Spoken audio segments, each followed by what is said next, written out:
Hello students, this class is for class 9 and today we are going to discuss about some problems from your worksheet. We have already discussed two questions from your worksheet. So let's start the class, and your next problem is question number 40 from your worksheet. Question number 40 from your worksheet. So the question is, why covalent compounds are non-conductor of electricity? The question is, why covalent compounds are non-conductor of electricity. So you know, to conduct electricity, the compounds have to produce ions. That is, the compounds that can produce some kinds of ions, that means either cation or anion, it have to produce some kind of ions to show the conductance property. So if I say about a covalent compound like CCl4, it is a covalent compound and it is non-conductor of electricity. Why? Because it cannot produce ions. The one property of the difference between covalent compounds and ionic compounds are what? Ionic compounds can produce ions, a cation and anion, like sodium chloride. Sodium chloride is ionic, now it can produce Na plus Cl minus, like.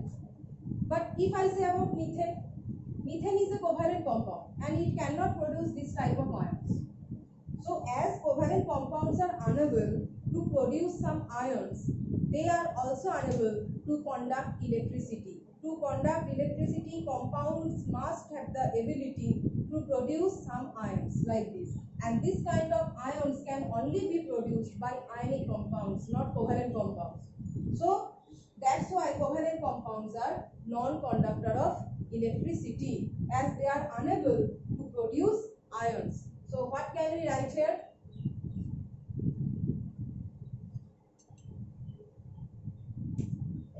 Covalent compounds to conduct electricity, compounds must have the ability to produce some ions. So we can write covalent compounds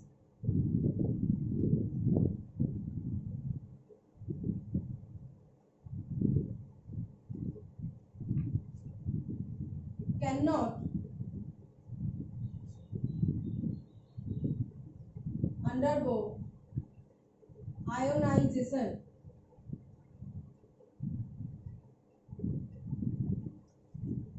and they are unable to produce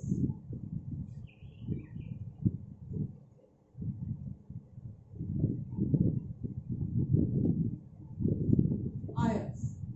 Covalent compounds cannot undergo ionization and they are unable to produce ions like ionic compounds. Ionic compounds are able to produce ions.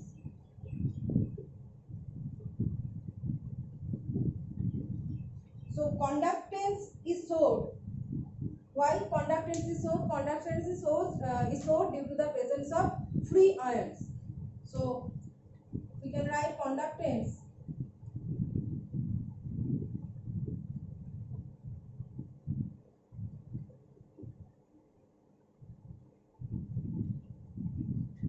is showed due to the presence of free ions.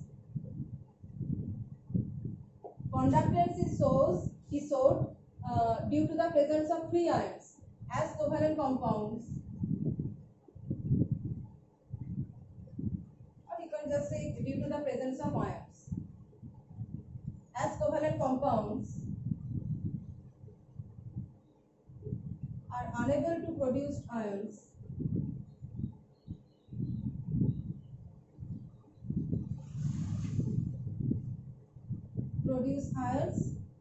they cannot conduct electricity.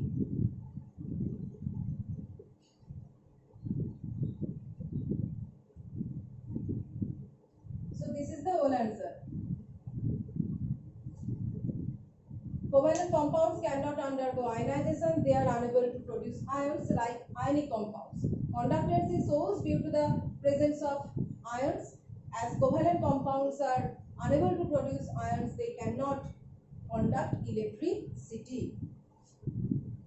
Or you can say they are non-conductor of electricity.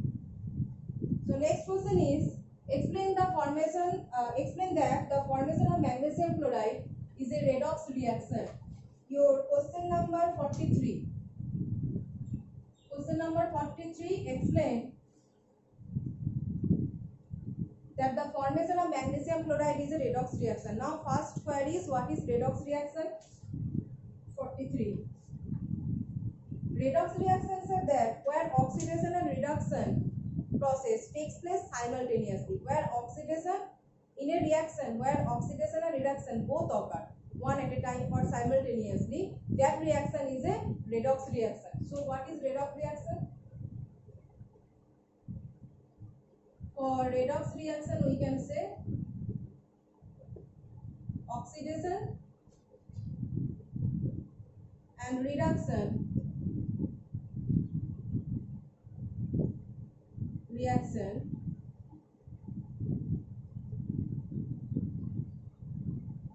take place simultaneously.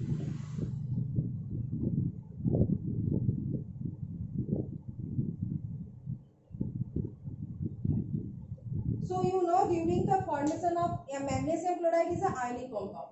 So during the formation of any ionic compound, first ions are formed and after that they combine. So during the formation of magnesium chloride, MgCl2, first what happens? Magnesium has electronic configuration 282. So again apply octet rule, it releases 2 electrons and forms magnesium 2 plus, and it keeps 8 electrons in their valence shell, so becomes stable. And what about chlorine? Cl minus, Cl has electronic configuration 287. So it takes 1 electron it takes, and this electron is added here, so it becomes Cl minus 288. Again it is able to follow the octet rule 288. 8 electrons in the valence are so stable. So magnesium 2 plus and Cl minus. There is 2 plus and there is 1 minus. So we have to balance the charge. We have 2 plus here should be 2 minus. So how can we take 2 minus? Take 2 electrons, 2 chlorine. So if we take 2 chlorine, here will be 2 Cl minus, right?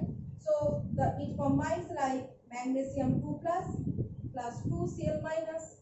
So 2 1 there is 1 2 into 1 minus, like this 1 minus into 2, so 2 minus, and here is 2 plus, so 2 plus 2 minus combines like this. Okay, so here magnesium 2 plus, and to balance the 2 plus we are taking 2 chlorine who is taking 1 electron and forms 2 Cl minus. So this is the formation of magnesium chloride like this. Now you see that this is oxidation process. Formation of magnesium 2 plus from magnesium is oxidation process. This, and here chlorine is taking electron, that means it is a reduction process. So we can say this reaction is reduction, taking 1 electron, and this reaction is oxidation. This reaction is oxidation.